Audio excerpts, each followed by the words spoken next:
gentlemen, welcome back to the ASUS ROG tour. I like buttons, man. It's right there. Look at how tempting that is. It's a mute button. Mute button.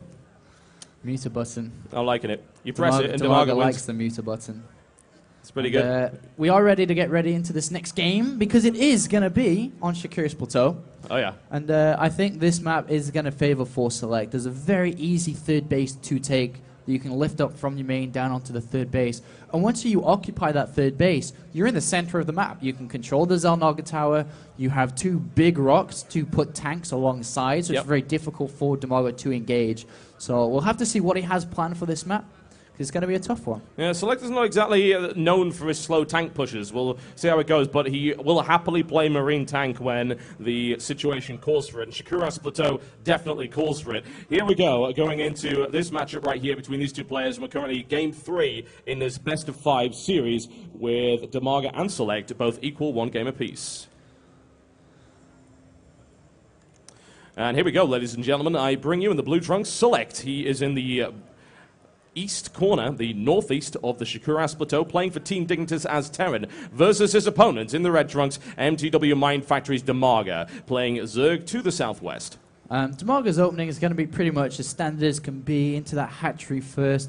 He may want to potentially go 15 hatch, then 14 spawning pool, and the reason for that is to get the spawning pool out a little bit faster, because 2 racks play can be viable here. There is short distances between natural to natural. Select may want to do that, especially because he's very good at using like 3 bunker block onto the natural of a Zerg player. So that's something to keep in mind. Other than that though, Select, once again, just needs to revert his mind back to Game 1 where he showed everybody that he is capable of winning this tournament hands down very easily. Game 2 though, that kind of Hellion pressure at the start didn't really benefit him that much. He didn't really get any gain from spending that much money slowing down his economy and production because of it. Yeah, that's very, very true, honestly. And he continued with it, I think, longer than he should have. And he committed to the first Hellion attack, which, totally understandable, held really well by DiMAGA. He went in for a second one, also held, and a third, continued to invest in that. And hell, he could have even lost a medevac in that engagement. I actually noticed a couple of queens almost sniped it off. So it was risky for Select, and it didn't really get him all that far. DiMAGA able to take that third and then gain control with the Mutalisk style. Select looked unprepared for Mutas, honestly, which is unusual considering the timing of it all. And once those Mutas got in there, lots of harassment being done, Hellion shot down, and horrible things occurred. We'll see, though. Select is looking strong on this map, always has. Terran, as you've said, very much favored. And that was kind of one of the things we discussed last night, being over here, Coach Dignitas Apollo, is that we talked about how DiMAGA is going to play. And one of the things we talked about is that DiMAGA loves this Ling Ultra style. So I don't even think Select was prepared to play against Mutalisk, especially on that map, which would have preferred DiMAGA's style. So DiMAGA, though, changing it up, which may be because of when they played at BlizzCon, he did this Ling Ultra style and maybe it didn't work. Or maybe he's thinking at the same time, Select's going to study how I played in BlizzCon. He beat me 2-0. I'm going to change it up. So either way, it's pretty smart from DiMAGA in this case. But once again, we are going to have that traditional hatch first into the spawning pool, the extractor, and over in Select's base, there is that factory. We will be going into Reactor Hellion once again. And why not? If it ain't broke, don't fix it, honestly. And we'll see how Select is able to execute it this time around, the third time around. First time, really effective. Second time, not particularly effective. If DiMAGA can hold up against it, then he can go for the same style again. And I have to wonder if Select is perhaps even goading him into doing just that, saying, hey, get your early layer, you go Spire, this time I'll be ready for it. And the mind games and the way that the psychology works in a best-of-5 is always interesting in that regard. Well, on this map, you can't really go more than 2 Hellions. If you do, you're a little bit silly, simply because the ramp is so small, and it's so easy to defend against more than 2 Hellions. As soon as they go up, the creep is already there, Spinecrawler there, Lings and Queens can easily get surrounds. So I expect, if you can see, now he's going to be going for 2 Hellions and then probably stop immediately and then start to work on Siege Tank, start to work on that Stim a little bit earlier than before. And this may result in an earlier push. It also may result in a very faster third base.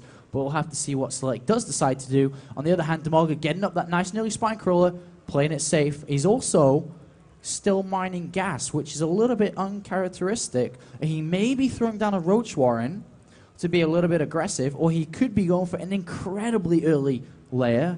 but we'll have to see what that means. It would be a ridiculously early layer, as you pointed out, so I am intrigued to see if he tries something like that. It would throw Select perhaps a little bit off balance. That said, Select is doing exactly what you said he would be doing, which is to transition into Marine Tank from here. And so if both of these guys decide to do unusual things to try and throw their opponents, I have to wonder where it's going to lead. That said, the layer is not up yet, and I'm still wondering what exactly that gas is for. It could be for double upgrades as well. I mean, he's banking the gas. We may see double evolution chamber go down, and then he can get 1-1 at the same time. And that's the only kind of reason left for it. And if he doesn't, then it's a little bit sloppy two-man gas if you're not going to use it. But I'm sure DIMAGA's, a player that will not make mistakes. There are 12 lings being made as well to counter any Hellions. And so far in this series, Select has shown more than 2 Hellions every single game. So he's probably expecting a lot more. So right now, 16 lings is a humongous waste of minerals. It really is. There's nothing you can actually do with them. And as you pointed out, this is incredibly easy to defend. Select is not in a defensive position with it as of yet.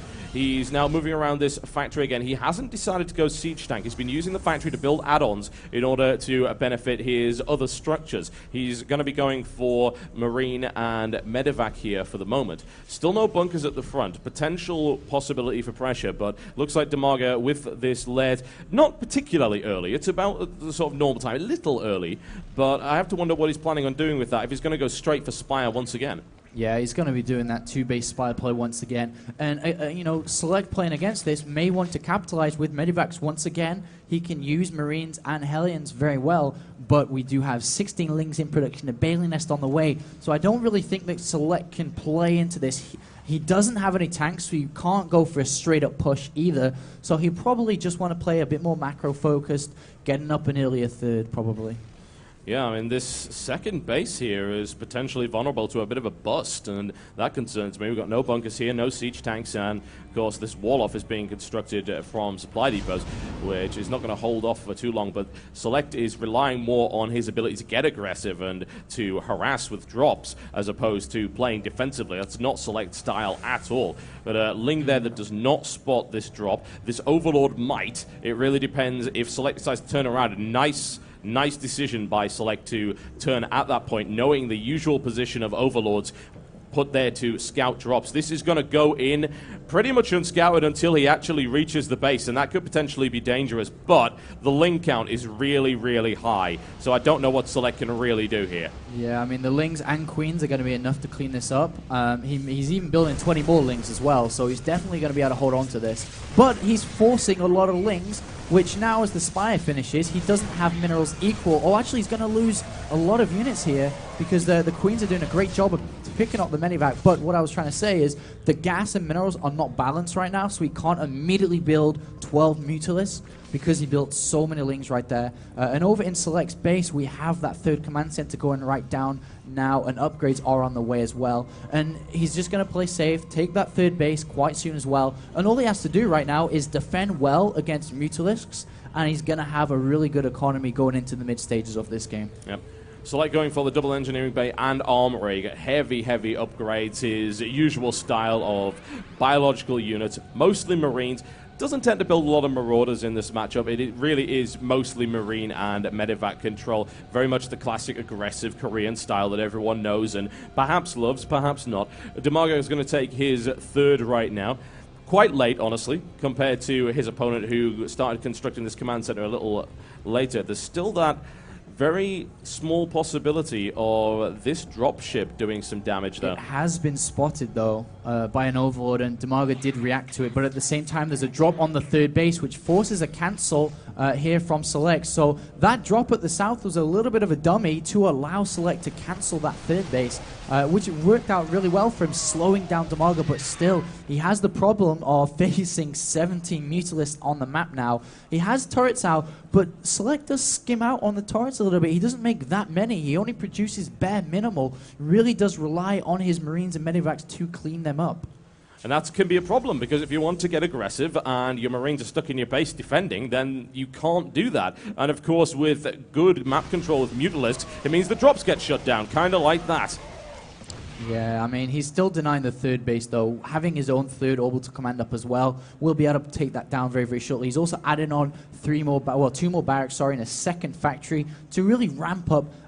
Is that a third? No, so second factory to really ramp up that tank production, and another barracks as well to really get going. His upgrades are really nice and flowing to 2-1. And denying a third base like that for so long slows down the gas income, most importantly for DIMAGA, which means he cannot equally keep up with upgrades if he wants to keep the Mutilus, maybe bailing count, relatively high. And DIMAGA's made the decision to take this hatchery at the front here, which is usually not what you want to do. I mean, it's much, much riskier than taking this one up here, or even perhaps up to the top. It is vulnerable to a lot of pressure. If the Terran gain control here, then get the Xel'Naga Watchtower, start deploying tanks, they can slowly push towards this base and eliminate it quite easily. Mutas are coming in for some harassment right now, but as a result of SeleCT's third going up a little quicker, he's looking at a really good economic position, and he's not getting aggressive right now. He doesn't really care so much. He'll be able to defend against these mutas for quite some time. Yeah, I mean, basically what SeleCT is doing is just defending so well. His economy is not quite up to scratch with DIMAGA, because DIMAGA's got a fully functional third base. He's got a lot of drones now, 66 drones. SeleCT just wants a huge, huge timing push with well-upgraded Marines that are currently going to be at 2-1 very, very shortly. And that may be a little bit difficult for DIMAGA because his third base was slower. He doesn't have a high bailing count. He doesn't have a high gas count. So pure Marines, which he currently has a lot of, may do very well right now. Only 7 bailings be morphed, which against these tanks, if he did decide to push, would get snapped so easily. And he is now slowly taking that third base. I'd like to point out just how good DIMAGA's actual scouting and map control is. Look at the spread of the overlords. It's almost artistic down to the bottom. He's got Zerglings all over the map, and his creep spread is now over halfway. He's got loads of warning. Nothing is going to go on that he doesn't know about. Yeah, I mean, that's really good spread. He's going to be able to stop these drops, which SeleCT is very well known for as well. And Mulis are getting a bit caught off right now. Really 2-1 nice. Marines. Really nice play there by SeleCT to force DIMAGA into an encounter. And that's a lot of gas wasted, whereas Marines for SeleCT, not really a big deal. He's mining with a lot of mules and, of course, SCVs for the 3 bases. He doesn't mind losing Marines. DIMAGA now gearing up 124 Zerglings, looking to break his previous record. Yeah, I mean, that's going to be quite a lot, especially with 30 more in production as well. The upgrades aren't that impressive for the Lings, but just the sheer amount of them may be able to overrun SeleCT. He does have nice tank position. A bunker was slowed down as well. And the upgrades for SeleCT, though, 2-1, working on +3 already at 16 minutes. 56, that is 56 Marines now ramping up. A huge Baneling morph coming that was spotted by SeleCT. Immediately trying to back off straight to the tanks, but quick pull off there by DIMAGA. Doesn't want to lose too many units, and he's easily able to deal with that. And here come the rolling Banelings. And at this point, you've got to think, well, we're in a bit of a bind here. We are up against a huge army. This really is the swarm that's about to come down, and he's going hive tech in the background. Oh, here comes DIMAGA. Oh, does he have the numbers to make this happen? Running right into it, losing a lot of units in the process. A lot of Banelings also didn't really land, but here's the main force of Banelings coming in from the side here. Is he able to crash through? Good split there by SeleCT. The Banelings are making their way all the way into the natural. There's nothing to stop them, and SeleCT needs to pull that off there immediately before he loses his entire mineral line. They're all in the corner. 2 Banelings go off, a good detonation. And still not a huge amount of damage done overall, though. He did lose a lot of Mutalists, only down to 8 now. And the thing is, SeleCT still has a decent enough economy. 55 drones working on a 4th base as well. DIMAGA's only just now taken his 4th base 2 gases. So even though he's at Hive, you can already see in the resource count, his gas is so low, only 100. He's making a lot of Banelings as well. The one thing, he sniped so many tanks down that pure Banelings right now could actually roll with a second push, especially if SeleCT's going to walk into them without any siege tanks. He could be in a lot of trouble. He's on creep as well. There are so many Lings and Banelings. He's also massively overstimmed, and he doesn't have any energy in that one remaining medevac. These Marines will go down really fast, and this, I think, might have been a crucial error right here for SeleCT. Big surround with Zerglings. Thor's immediately annihilated. He can take out that tank as well as start to force SeleCT all the way back, and DIMAGA is going to conserve conserve those units for the time being. He could have charged against that, honestly, but he didn't know how many tanks were in the back. Could have been a lot more than just 2. And SeleCT forced backwards once again, stuck on 3 bases, whereas DIMAGA is currently taking his 5th. Yeah, SeleCT is about to take his 4th base though, but on this map, why it's Terran favored is because as long as you defend, get your 4th base up, potentially a 5th base as well, when it gets to that later stages, usually it's extremely hard to fight against a Zerg player. But when a Zerg player can't officially take the middle of the map, and I will get back to this, can't take the middle of the map well, then the Zerg player doesn't have enough gas. But DIMAGA's had the middle base for so long in this game. Yeah. He's got that one-up advantage compared to a usual Terran versus Zerg here. Yeah, and with the creep spread, that also gives him access to this bottom base here with fairly easy defense. He's well set up. He's got control of the middle, which is not an ideal position for any Terran to be in. The Terran would love to have control of the center. It's perhaps the best thing you can possibly do here, and that's not happening. And DIMAGA, as a direct result, has a fairly significant advantage. Looking to see what DIMAGA can do with yet another push. He's going to be throwing Broodlords into the mix here, and Viking count is non-existent from SeleCT. Yeah, he had scanned about 1 minute ago and did see the hive in production. So in his head, he already has the timing of the hive down. He saw the percentage it was at. So he's already started to get the Mobius reactor for Ghosts. He will squeeze out a couple of Medivacs first and then may go into Vikings. But he may just want to stick on Marines because Marines are at 3-3, which they're currently at 3-2. So not far away from being there, are very, very good late game, especially if you can get EMPs off onto all those fungals. Yeah, here he goes once again, having a bit of a prod at that, and he may decide just to go with a pure Ghost. Ghosts do tear through Broodlords at a rapid pace with Snipe. We'll see how that turns out for him. It's going to be 3 Ghosts and 2 Thors here, not going to bother with the Vikings. The Mutalisk count is quite high, so I suppose it's probably not really worthwhile. 75 Marines here. An amazing spread across the map here by DIMAGA. Great control, taking his 6th base as well.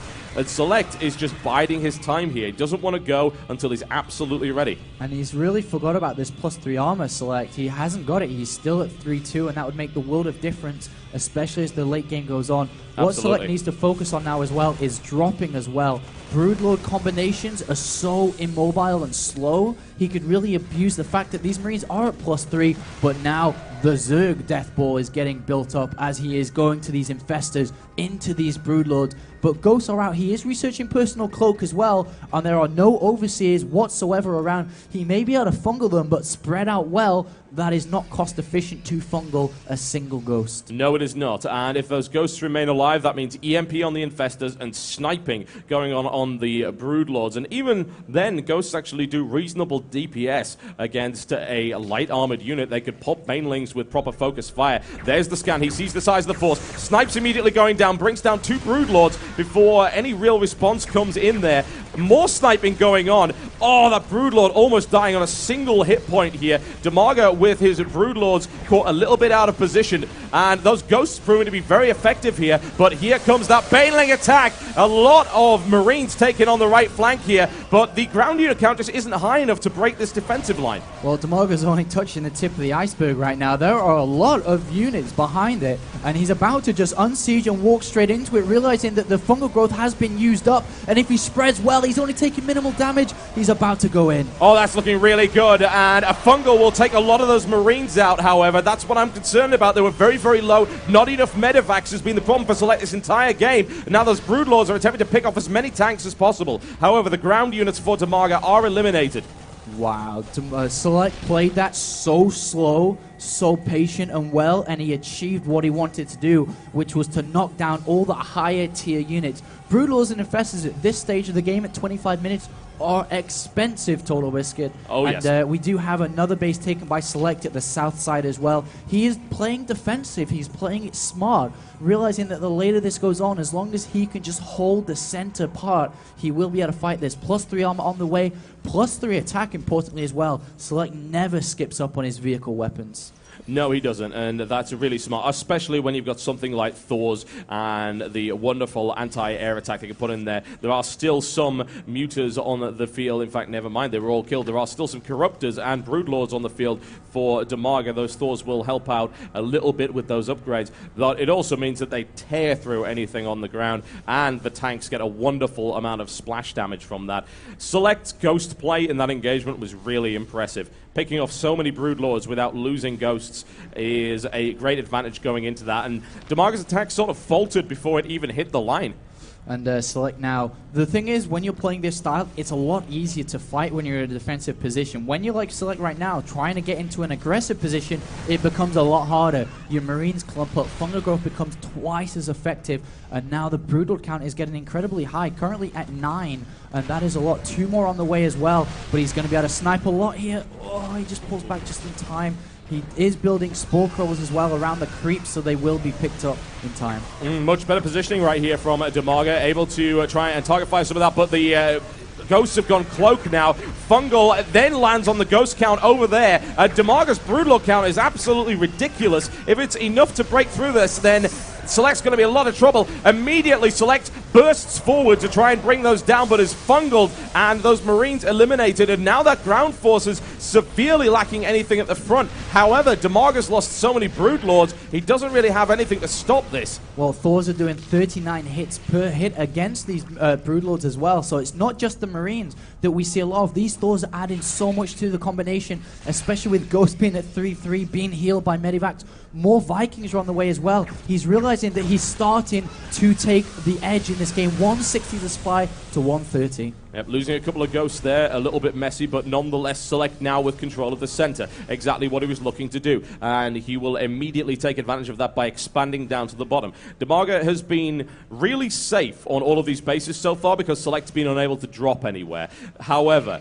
now that he has transitioned out into this slower play, as you mentioned before, that can't really react so well to drops, there is a possibility that Select could start to harass here. It looks like, though, he's just going to go for a brute force approach right down the center. Got a lot of Thors, a lot of Ghosts, 10 total, and also getting his Viking count up as well. Well, he's also, the thing is, when Select is attacking like this, he's identifying the army composition of his opponent, realizes that the Infestors are incredibly low, also realizes that the Corruptors are also low, so that's why we're seeing Vikings come into the mix. We also have a nuke on the way as well, which will be able to force a lot of awkward situations for DIMAGA, especially with Broodlords being so slow. He can launch it down, DIMAGA can try to scramble back, and all of a sudden, Select opens a pathway for his units to lean onto this bottom base. Whoa, that's a lot of extra Ghost economies he's adding on there. I wonder why. Some multi-nukes. This could get a dangerous area.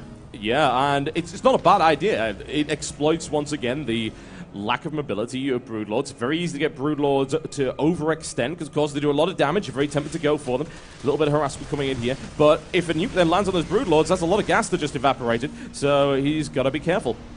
And he's also getting the ship weapons for these Vikings to make sure they can start to take down the Corruptors and Broodlords themselves. The Broodlord count is incredibly high, but DIMAGA has noticed that there were no Vikings, so he's more comfortable to go for a lot of Broodlords rather than Corruptors, so he has to be careful about that right now, and the nukes are being researched right now. Oh my.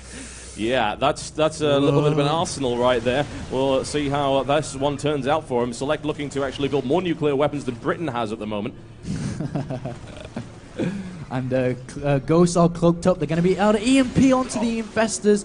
No fungal growth available for DIMAGA. He has one single Infestor with a couple of fungal growths available, but there is the nuke on there. Will he be able to get this off? Yeah, first nuke coming in right there, and an engagement coming off at the side. He's moving away, though. So some damage will be done, but really this is designed to break this defensive line right here. Down it goes, and a couple of Overseers are taken out, but there are more nukes available. We'll see how that one turns out for him. These Broodlords getting sniped off in an insane speed over there, but there are so many of them, and the Infestor's now pushing back right here for DIMAGA. Wants to try and break his way in there, but he doesn't really have enough to deal with that. There are no Broodlords left aside from this one here, and it's not enough. GG. Well, TotalBiscuit, that was the slowest, most calmest, excellent play from Select late game I have seen ever.